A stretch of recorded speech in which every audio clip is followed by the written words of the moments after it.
अगर मैं तुमको तरीका बता दूं दिल्ली फतेह करने का, आगरा फतेह करने का, तुम्हें ये बता दूं लोधी के पास कितनी फौजें हैं, क्या है, क्या तब तुम मुझे लाहौर की गवर्नरशिप दोगे? तो वो कहता है तुम बताओ पहले, फिर हम देखेंगे।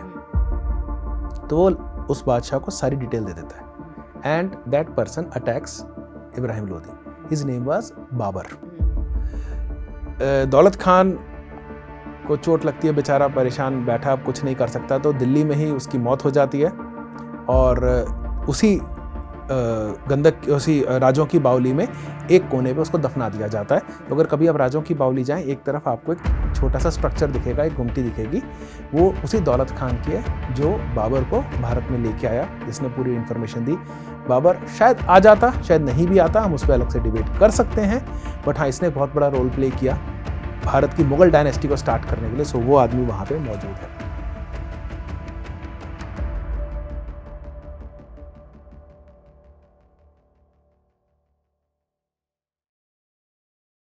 अच्छा, इसके अलावा विक्रमजीत की कोई ऐसा पॉलिटिकल मोटिवेशन था इन बाउलीज के पीछे, या कोई ऐसा इंस्पिरेशन इन बाउलीज के एग्जिस्टेंस के पीछे? एक्चुअली था। एक बहुत मज़ेदार किस्सा है। दिल्ली नहीं बल्कि आगरा में लोधी एम्परर की डेथ हो जाती है। नया बादशाह गद्दी पे बैठता है, इसका नाम है इब्राहिम लोधी।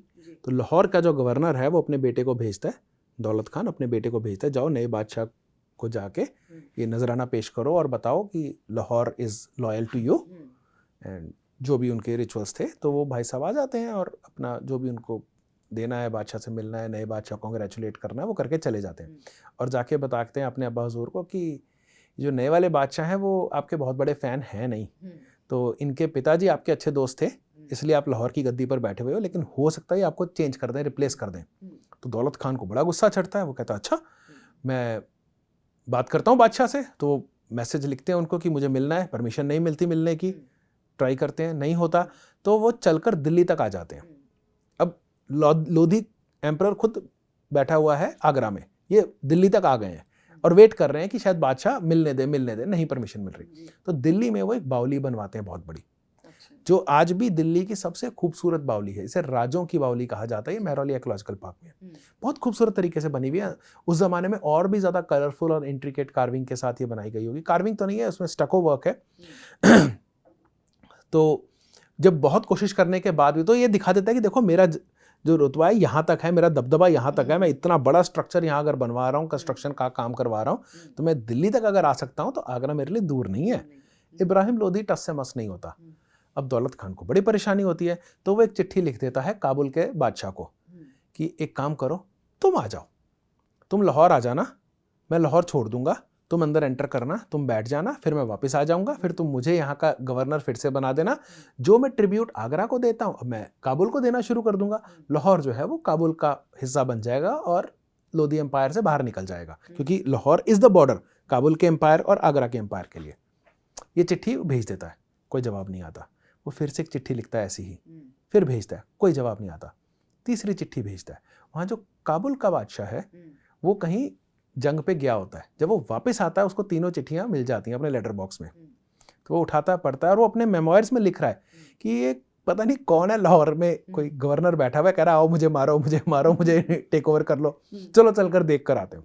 तो वो भाई साहब वहाँ से उठते हैं, वो पहुँच जाते हैं Lahore and as expected Lahore में कोई सिपाही है नहीं, कोई रोकने वाला नहीं है, दरवाजे खुले हुए हैं। वो अंदर आके आराम से किले में बैठ जाता है। इतने में अगले दिन दौलत खान आ जाता है कि बादशाह सलामत, मैं ही हूँ दौलत खान जिसने वो खत लिखे थे, तो अब आप मुझे लाहौर दे दीजिए। कहते जी क्यों दूं? कह रहे क्योंकि मैंने आपको बोला था ना कि मैं चला जाऊंगा, मैंने अपना वादा पूरा किया। कह रहे लेकिन मैंने तो जवाब नहीं दिया था, मैंने तो कोई वादा नहीं किया था, लाहौर तो मैं वैसे भी ले लेता, तुम्हें मार के ले लेता।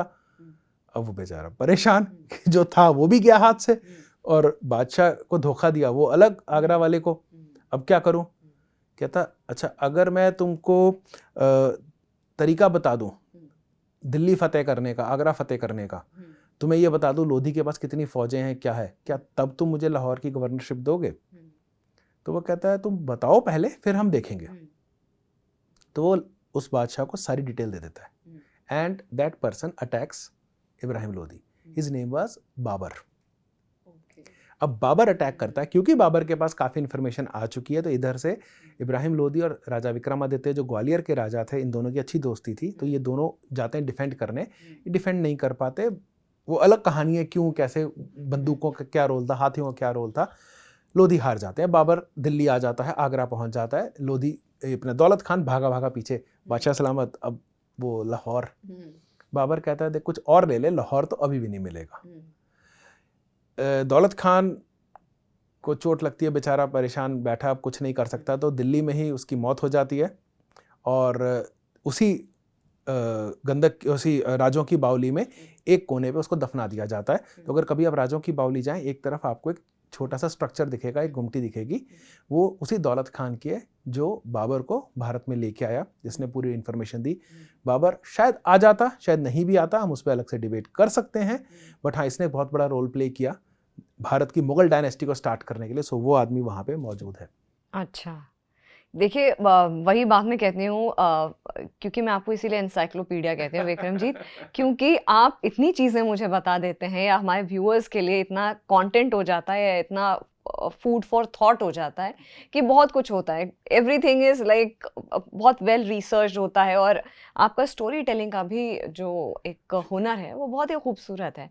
विक्रमजीत, ये सारे एस्पेक्ट हैं जिन पे अनएंडिंग बातें हैं, मैं उनके लिए अलग से आपसे एक और एपिसोड रिकॉर्ड करूंगी, क्योंकि हिस्ट्री बहुत फैसिनेटिंग है। हेरिटेज की जब हम बात करते हैं, जो हमारे पास इतना कुछ धरोहर है, उसके पीछे की कहानियाँ क्या हैं, वो अपने आप में बहुत एक अलग सब्जेक्ट है। लेकिन उससे पहले एक और आपका जो इंटरेस्ट है जिस एरिया में, वो है forts of Delhi. That is something very close to your heart. तो उससे मैं ये जानना चाहूँगी विक्रमजीत कि दिल्ली में कितने फोर्ट्स हैं ऑल इन ऑल? हाँ, 10 से 12 किले हैं जिन्हें आप विजिट कर सकते हो। किसी ज़माने में इससे कहीं ज़्यादा हुआ करते थे। हम लोग लाल किले की बात अक्सर करते हैं, कुछ लोग शायद पुराने किले को भी जानते हो, इससे ज़्यादा कुछ लोग जानते नहीं हैं। जबकि तुगलकाबाद किले की दीवार ही 2 किलोमीटर लंबी है, पूरे अगर शहर और किले को मिलाकर चलें। अगर मैं पृथ्वीराज चौहान के बनाए हुए किले की बात करता हूँ, जिसमें उन्होंने अपने नाना जी का जो किला था लाल कोट, उसको एक्सटेंड करके एक नया किला बना दिया, जिसे किला राय पिथौरा कहा जाता है, जिसके अंदर पूरा शहर बसता था। उसकी किले की जो दीवार है वो 2.5 किलोमीटर से ज़्यादा लंबी बन जाती है। सो इतने बड़े बड़े किले दिल्ली में मौजूद हैं। छोटे छोटे किले भी हैं, गढ़ियाँ भी हैं। नारायणा जैसी जगह में कभी एक किला हुआ करता था। सिरी फोर्ट का किला करीब करीब ख़त्म हो चुका है। सो किले तो बहुत हैं दिल्ली में। सबसे पुराना किला कौन सा है? सबसे पुराना लाल कोट में कहूँगा, क्योंकि उससे पहले जो यहाँ पर बस्ती थी, मीरापुरी के नाम से एक जिक्र आता है, वो लोगों ने किला नुमा कुछ नहीं बनाया था, घर बनाए थे, मंदिर बनाए थे। अनंगपाल तोमर ने वहाँ पर किला ज़रूर बना दिया था, वो आज भी मौजूद है संजय वन के अंदर। छोटा सा किला है, लेकिन बहुत इंटरेस्टिंग दीवार है, क्योंकि उस समय तक हमारे पास आर्चेस का कॉन्सेप्ट नहीं आया था, बड़ी ट्रू आर्चेस का। सिर्फ ट्रेबिएट या कॉर्बेल्ट बनती थी, जिससे एक छोटा दरवाज़ा बनता, मतलब एक बड़ी फौज या हाथी के लिए नहीं। तो वो दरवाज़ा जो है वो किले का, वो दरवाज़ा ऐसे कि फौज सीधी अंदर नहीं घुस सकती है। कोई गेस्ट आया, विजिटर सीधे अंदर नहीं आता, वो एक तरफ आएगा, फिर इधर जाएगा, फिर इधर जाएगा, फिर इधर। वो इतना वो सांप की तरह वो पूरा बना रखा है। और जो बीच बीच में बेस्टियंस बना रखे हैं, उसमें ऊपर लोग खड़े हुए हैं और उनको नीचे से दिख रहा है, तंग इलाके से कोई आदमी ऐसे चलता हुआ जा रहा है। ऊपर से पत्थर फेंका जा सकता है, तीर चलाया जा सकता है, पूरी की पूरी फौज को उसमें ख़त्म किया जा सकता है। सो वो दिल्ली का सबसे पुराना किला। अच्छा, ये मेरा जो दूसरा सवाल है विक्रमजीत, जो मेरे मन में आया है कि दिल्ली में बहुत किले हुआ करते थे, तो इतने किले दिल्ली में होने की क्या वजह थी? दिल्ली को दिल्ली अंग्रेज़ों ने बनाया है। दिल्ली कभी भी ऐसी नहीं थी। दिल्ली शुरुआत होती है महरौली से, जहाँ इसको दिल्ली का जब पहले कहा जाता था, फिर नाम जो महरौली है वो वापस आया, महरौली नाम चल गया। पुराने किले में अगर आप देखें, एक स्टोन स्लैब पड़ी हुई है जो सरबन गांव से मिली थी, उस पर लिखा भी हुआ है, देशोस्ती हरियाणा अख्यों पृथ्वी स्वर्ग सनीप दिल्ली काख्यापुरी तत्र तोमर रस्ती निर्मिता, कि दिल्ली का नाम की एक पुरी तोमरों ने निर्मित की है। तो वही दिल्ली थी। तो जब घियासुद्दीन तुगलक आया, उसने तुगलकाबाद बना दिया। ऐसे ही अलाउद्दीन खिलजी ने अपना सिरी बना दिया, जिसे उस समय दारुल खिलाफत कहता था। मोहम्मद बिन तुगलक आया, उसने जहाँ पनाह बना दिया। फिरोज शाह तुगलक ने फिरोजाबाद बना दिया। जहाँ जहाँ वो अपना अपना शहर बना रहे हैं, शेर शाह सूरी ने दिल्ली, शेर शाह, ये सब अलग अलग शहर है, आपस में रास्ते इनमें मिल रहे हैं। तो इन सब के अंदर किले भी बनाए, महल भी बनाए। इन सब में दरवाज़ा, जिसे दिल्ली दरवाज़ा भी कहा जाता है, क्योंकि दिल्ली की तरफ रास्ता जाता है, तो महरौली को दिल्ली कहा जाता था। अंग्रेज़ आए, अंग्रेज़ों ने सारा एक उसमें बना दिया, एक मैप कर दिया, सिंगल एडमिनिस्ट्रेशन कर दी, तब से हम उसको, बल्कि अगर आप देखें रिकॉर्ड्स तो सन 1900 की शुरुआत तक दिल्ली जो है वो पंजाब का हिस्सा था अंग्रेजों के रिकॉर्ड्स में भी।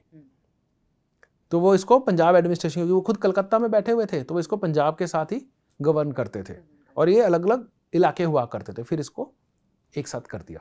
अच्छा, क्लस्टर ऑफ फोर्ट्स भी किसी एरिया में है दिल्ली में जहाँ पे एक साथ 2 जगहों पे किले है, हैं? तुगलकाबाद, उसके सामने अदीलाबाद, बगल में नायिका कोट। और अदीलाबाद और नायिका कोट आपस में कनेक्टेड है, दोनों मोहम्मद बिन तुगलक के बनाए हुए हैं। और दूसरा लाल किला, लाल किले के बिल्कुल पीछे सलीमगढ़, बल्कि लाल किले की बावली को भी एक जेल की तरह इस्तेमाल किया गया था। अंग्रेज़ों ने उसे जेल बना दिया था। इंडियन नेशनल सोल्जर के जो 3 जनरल थे, शाहनवाज हुसैन, प्रेम सहगल, गुरबख्श सिंह ढिल्लों, इन तीनों को उसमें रखा गया था। फिर इन तीनों को निकाल के पीछे जो सलीमगढ़ का किला है उसमें शिफ्ट कर दिया गया था, वहाँ अभी भी वो जेल एग्जिस्ट करती है। सो वो अंदर से कनेक्टेड है और तुगलकाबाद में 3 किले हैं।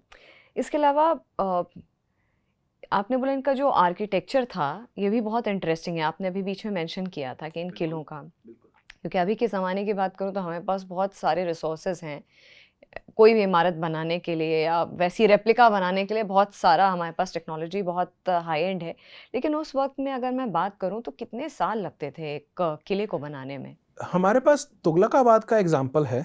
तुगलकाबाद घियासुद्दीन तुगलक ने 4 साल में बनवा दिया था, जो उस जमाने के हिसाब से भी एक वंडर था कि इतने कम टाइम में, क्योंकि तुगलकाबाद में इतने बड़े बड़े पत्थर हैं। अंग्रेज़ों के एक जगह पे मुझे रिकॉर्ड में मिला कि इनफैक्ट कार्ल स्टीफन की किताब में ही था शायद ये, कि लोग दूर दूर से तुगलकाबाद आ रहे हैं सिर्फ एक ऐसे पत्थर को देखने के लिए, क्योंकि वो इतने फीट लंबा पत्थर कैसे माइन किया हुआ, कैसे यहाँ तक लेके आए होंगे, उठा के इतनी हाइट तक पहाड़ पर चढ़ाया, उस पर लगाया। उस एक पत्थर को देखने के लिए लोग दूर दूर से आ रहे हैं कि इतना बड़ा बना कैसे दिया पत्थर, वो क्रैक क्यों नहीं हुआ बीच में से। और 4 साल में काम खत्म कर दिया, यही अपने आप में बहुत हैरानी की बात थी। तो बनने वाले तो इतनी जल्दी जल्दी भी बने हैं, और लाल किले जैसे 15-15, 16-16 साल भी लगे हैं। अच्छा, ये सारे किले मतलब यहाँ पे लोग रहते थे, इनहैबिटेड थे ये सारे किले? तुगलकाबाद के लिए ऐसा कहा गया है कि जब तुगलकाबाद बनना शुरू हुआ था तो हज़रत निज़ामुद्दीन औलिया ने उसे श्राप दे दिया था, या रहे हिज्जर या बसे गुज्जर। या एक दूसरा वर्जन है इसका, या रहे उज्जर या बसे गुज्जर, कि या तो ये उजड़ा रहेगा या यहाँ भेड़ बकरियाँ चराने वाले बसेंगे। तो वही हुआ, गुजरों की एक बस्ती छोटी सी आके उसमें बनी तो, लेकिन उसमें प्रॉपरली वो शहर कभी बस नहीं पाया। अदीलाबाद, नायिका कोट कभी पब्लिक के लिए नहीं बने थे, राजा के लिए बने थे, जो राजा उसमें रहा भी अपना पूरा टाइम।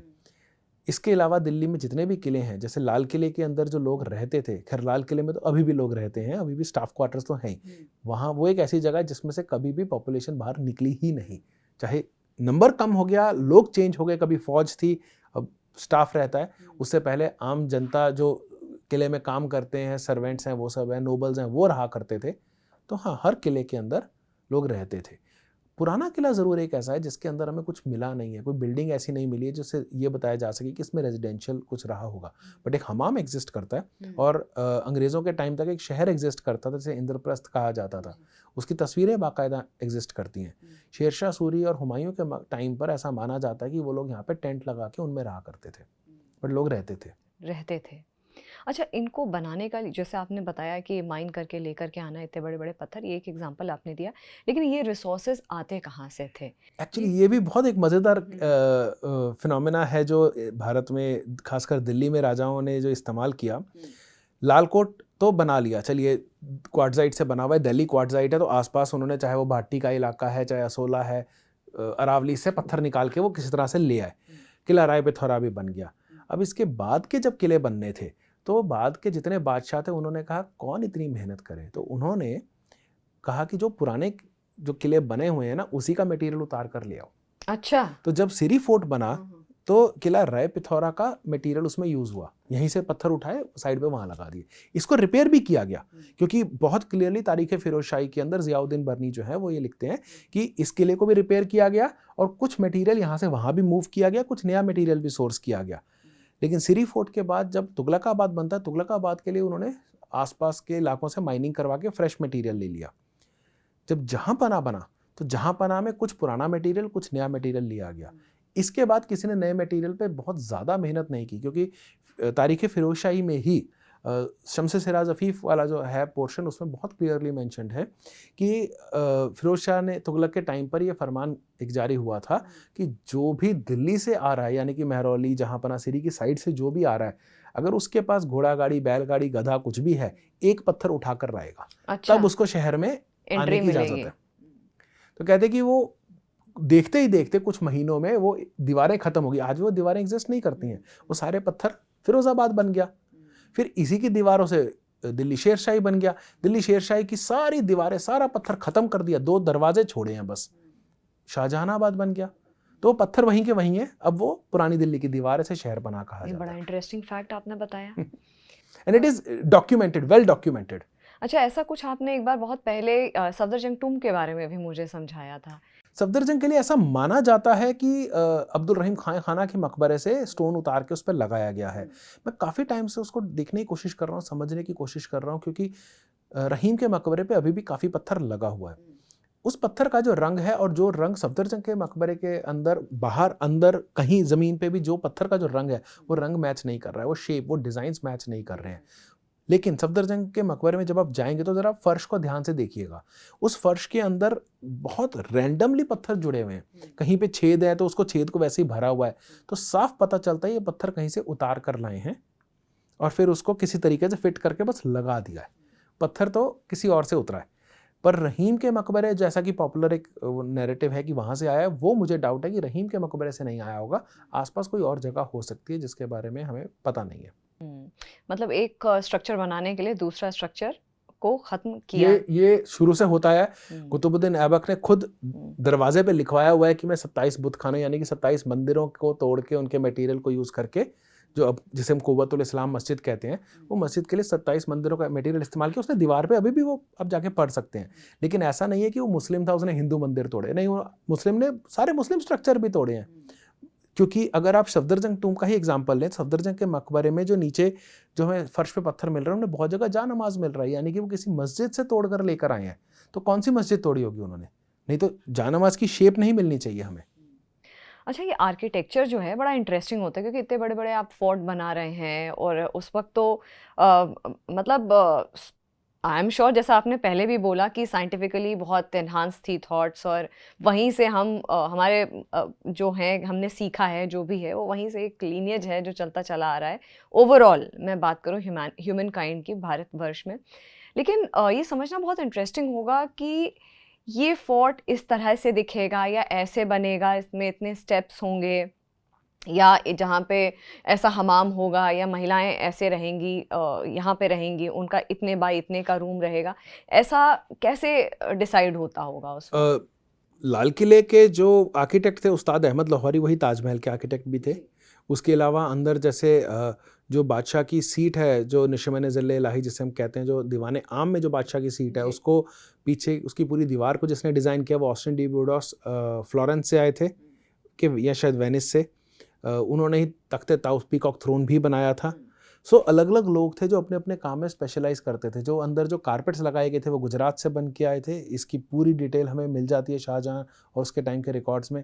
कितने हज़ार रुपए किसको दिए गए, कितने 100 रुपए किसको दिए गए, कितने लोगों ने वो टेंट लगाया, एक एक डिटेल है। कितने सिक्के उछाले गए बादशाह के ऊपर से जब बादशाह अंदर दाखिल हुए, हमें इस तरह की चीज़ें मिलती हैं। तो हाँ, एक्सपर्ट्स थे जो बैठ के पूरा डिज़ाइन करते थे, प्लानिंग करते थे, और ये डॉक्यूमेंट्स भी एग्जिस्ट करते हैं।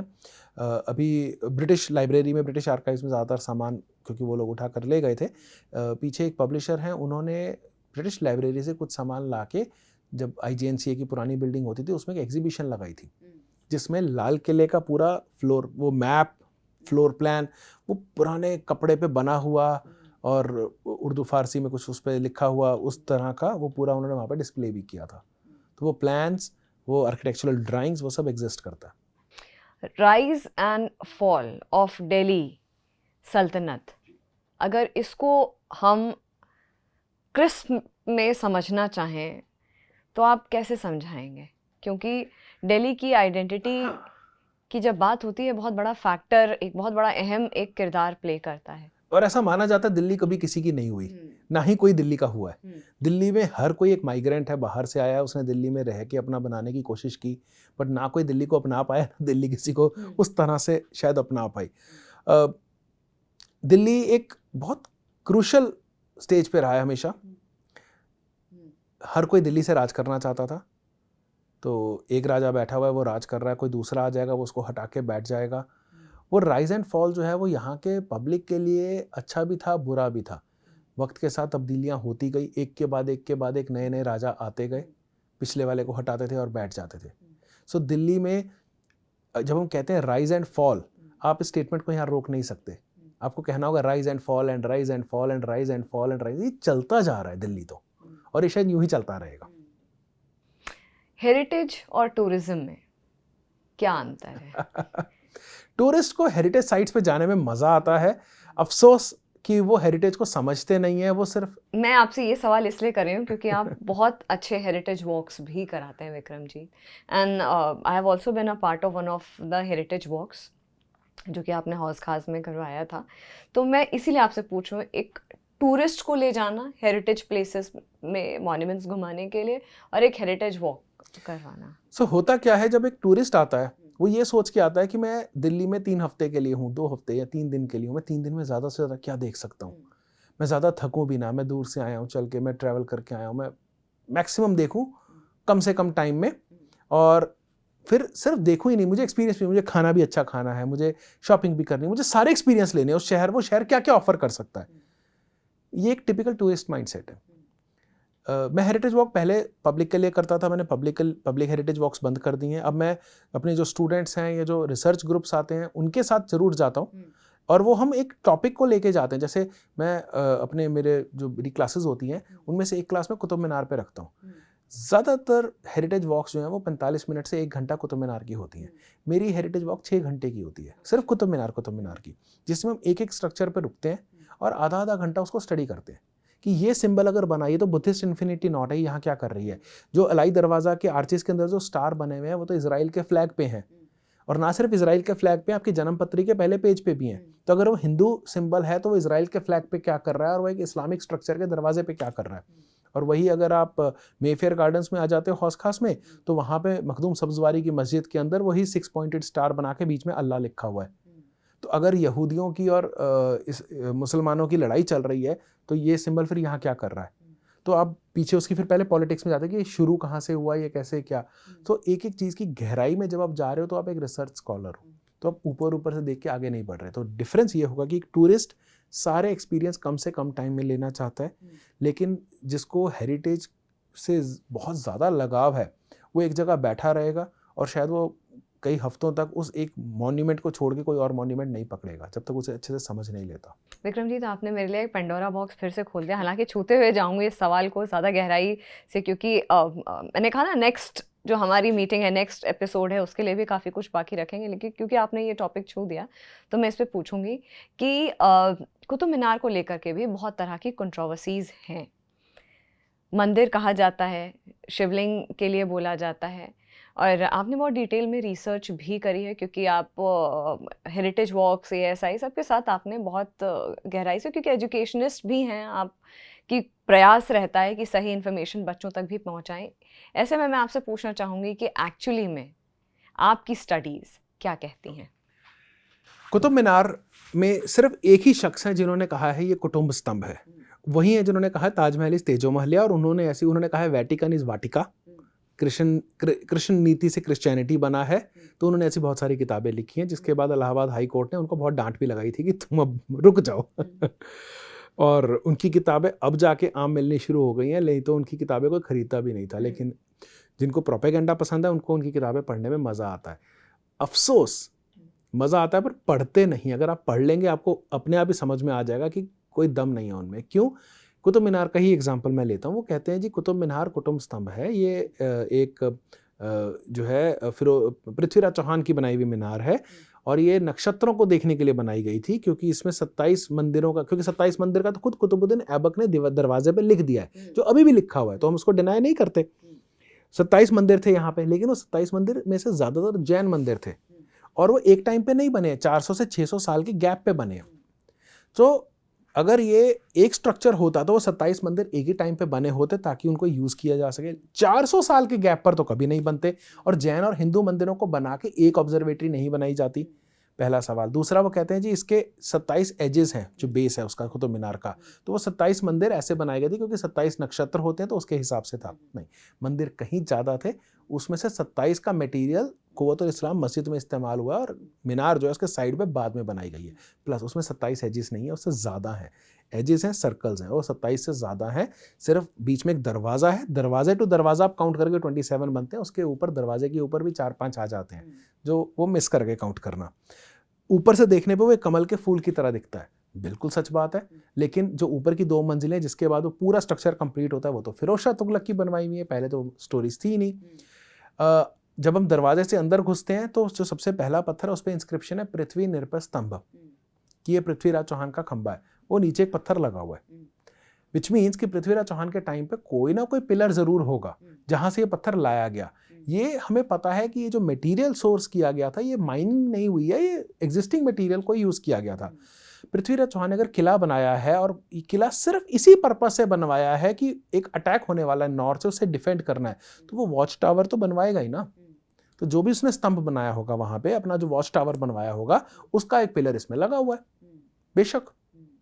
लेकिन जो इसका आर्किटेक्चर है, जो इसका स्टाइल है, वो मीनारेट ऑफ जम से मिलता है। उससे पुरानी हमारे पास मीनारेट ऑफ कौन एग्जिस्ट करती है, जो अफगानिस्तान की जम की मीनारेट है। अगर आप दोनों को देखेंगे बहुत सिमिलैरिटीज हैं दोनों में, उनके डिज़ाइन, उनके साइज, उसके ऊपर की इंस्क्रिप्शन, फ्लोरल पैटर्न्स तक सब कुछ काफ़ी सिमिलर है। हाइट का फ़र्क है, ये वाली मीनार जो है वो मीनारेट ऑफ जम से कुछ मीटर बड़ी है, इसलिए इसको टॉलेस्ट मीनारेट बोला जाता है, जम की 2nd नंबर पे आती है। सो जब आप उनकी डिस्क्रिप्शन को डिटेल में पढ़ते हो ना, तो वो डाउट अपने आप क्लियर हो जाते हैं कि नहीं, इसके पीछे कोई साइंटिफिक बैकिंग नहीं है, सिर्फ मन में ख्याल आया, नाम मैचिंग लगा तो रख दिया। लास्ट सवाल आपसे विक्रमजीत, हेरिटेज को लेकर के आपका के दिल में ये जो एंथुजियाज्म है या इसको देख करके जो इतना फैसिनेशन है, हमेशा से था आपको कि आपका एजुकेशनल बैकग्राउंड अलग था, या आपने क्यों चूज किया करियर के हल्का तौर पे? फुल्का फैसिनेशन कह सकते हैं, लेकिन इतना नहीं था जितना अब हो गया। मॉन्यूमेंट्स पे या कहीं पे जाके देखने में अच्छा लगता था। मैं बचपन से आईटी में इंटरेस्टेड था, कंप्यूटर्स में इंटरेस्टेड था, सॉफ्टवेयर इंजीनियर बन भी गया, करियर में बहुत अच्छा करने भी लग गया। फिर धीरे धीरे जब मॉन्यूमेंट एक्सप्लोर करने शुरू किए तो इतना मज़ा आने लग गया कि एक पॉइंट ऐसा आया कि सब कुछ छोड़ छाड़ के सिर्फ मॉन्यूमेंट्स का होके रह गया। मैं आपसे ये सवाल इसलिए कर रही हूँ क्योंकि फैसिनेशन तो है ही है। जब हम म्यूज़ियम में भी जाते हैं तो अगर म्यूज़ियम में भी अगर हम ऑर्नामेंट्स देखते हैं या उनके पुराने ज़माने के तौर तरीके देखते हैं, बहुत एक कनेक्शन लगता है अपने हेरिटेज से या अपने हिस्ट्री से, बहुत कनेक्टेड फील करते हैं। और बहुत सारे सवाल होते हैं मन में कि अच्छा फिर ये लोग ऐसे कैसे करते होंगे, खाना कैसे बनाते होंगे, हमारे पास तो इतना अप्लायंसेस हैं, यूटेंसिल्स हैं, 50 चीज़ें हैं, उस वक्त वो आग कैसे जलाते होंगे। तो बहुत सारे सवाल आते हैं और मुझे लगता है मेजरली जो लोग हैं, major part of the population, वो कनेक्टेड फील करता है अपने हेरिटेज से।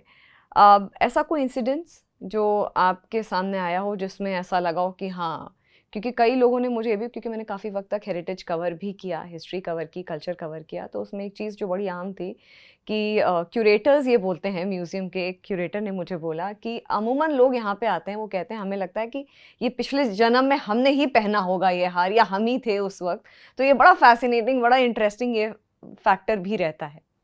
ओके, एक मज़े की बात इसी में आपको मैं बताता हूँ। बाकी लोगों में और मुझ में या मेरे जैसे लोगों में फ़र्क कहाँ आता है। लोग म्यूज़ियम जाते हैं, किलों में जाते हैं, महलों में जाते हैं, बहुत फैसिनेट होते हैं, यार ये कैसे होगा, यहाँ कैसे रहते होंगे, सोचते हैं, अपने आप को वहाँ पे इमेजिन भी करके देखते हैं। बिल्कुल, ये मेरे को भी कईयों ने बोला है। जब वो वहाँ से बाहर निकलते हैं ना, तो फिर चलो यार मैकडॉनल्ड्स पे बैठते हैं, फिर वो छोड़ देते हैं सब कुछ। मेरे जैसे लोग उसको छोड़ते नहीं है बाहर निकल के। मेरे जैसे लोग उस थॉट को घर लेके आते हैं। वो जो सवाल हमारे जहन में आते हैं, जब तक उन सवालों के जवाब नहीं मिल जाते तब तक उसका पीछा नहीं छोड़ते, उस पे काम करते और रहते हैं। परेशानी की बात बस ये है कि जैसे ही एक जवाब मिलता है 20 नए सवाल आ जाते हैं, फिर हमें उनका जवाब चाहिए। वो करते करते करते आप इतना गहरा चले जाते हो कि आपको पता ही नहीं चलता कि आप एक नई राह पर चल पड़े। और ये नई राह जो है आपको एक ऐसे आयाम में, ऐसी दुनिया में ले जाती है जहाँ पर अब आपको खाली फैंटेसाइज करने की जरूरत नहीं है कि आप वहाँ थे, अब आप एक्चुअल में वहाँ हो। अब आप एक्चुअल में उनकी तरह जी पा रहे हो, रह पा रहे हो, क्योंकि आप फील कर पा रहे हो कि हाँ वो एक्चुअल में ऐसा होता था, सिर्फ सुनी सुनाई बातें नहीं है। तो हाँ, ऐसे कई वाक़यात गुजरे हैं मेरे साथ भी, जो हाँ मुझे एक्सपीरियंसेस हुए हैं। विक्रमजीत, आपका बहुत बहुत धन्यवाद। और बहुत कुछ ऐसे इंटरेस्टिंग सब्जेक्ट्स हैं हिस्ट्री से रिलेटेड जिन पर हमारी चर्चा आगे भी होगी। And thank you so much for joining us. Thank you जी। फिलहाल जागरण मंथन में इतना ही, मुझे दीजिए इजाज़त, नमस्कार।